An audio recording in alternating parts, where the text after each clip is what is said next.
قرآن نازل کرنے والے فرشتے کا کیا نام ہے؟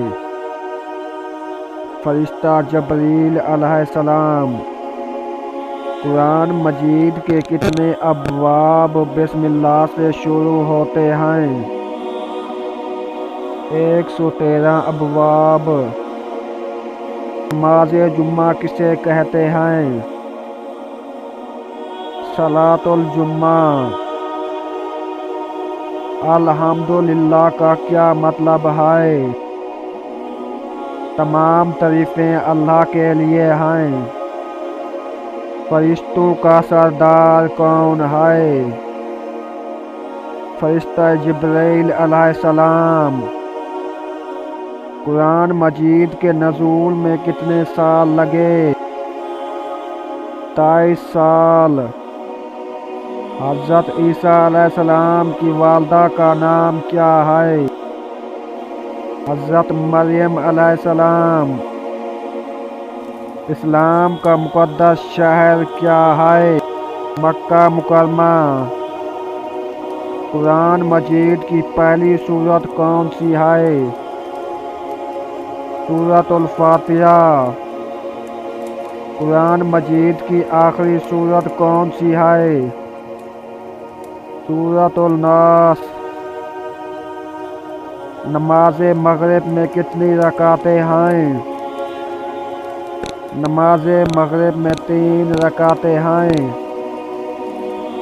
اسلام میں حرام اعمال کی اصطلاح کیا ہے؟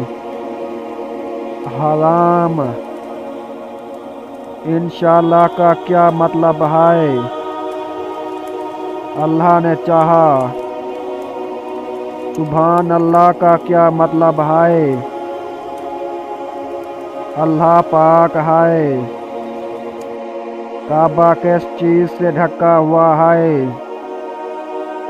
قرآن مجید میں کتنے انبیاء کا ذکر ہے؟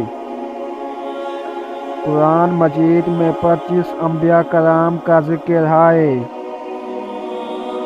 سنت سے کیا مراد ہے؟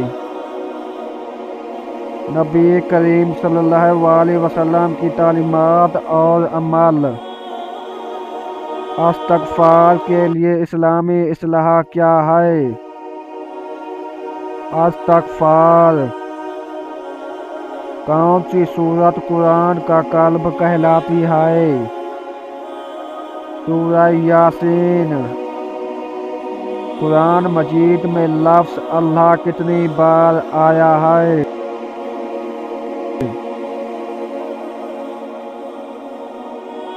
2600 سے زیادہ مرتبہ۔ آب زمزم کی کیا اہمیت ہے؟ یہ کعبہ کے قریب ایک کنویں کا بابرکت پانی ہے۔ عید کے کیا معنی ہیں؟ تہوار یا جشن۔ نبی اکرم صلی اللہ علیہ وسلم کی پہلی بیوی کا نام کیا ہے؟ حضرت خدیجہ رضی اللہ عنہا۔ رمضان المبارک میں رات کی خصوصی دعا کا کیا نام ہے؟ تراویح۔ قیامت کے دن سور کون پھونکے گا؟ فرشتہ اسرافیل علیہ السلام۔ السلام علیکم کا کیا مطلب ہے؟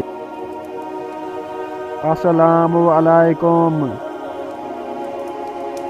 مدینہ منورہ میں مسجد نبوی کا کیا نام ہے؟ مسجد نبوی۔ نماز سے پہلے طہارت کے لیے اسلامی اصطلاح کیا ہے؟ وضو۔ اللہ تعالیٰ سے ہدایت طلب کرتے وقت کیا نماز پڑھی جاتی ہے؟ صلاۃ و استخارہ۔ قرآن مجید میں نازل ہونے والی پہلی سورت کا کیا نام ہے؟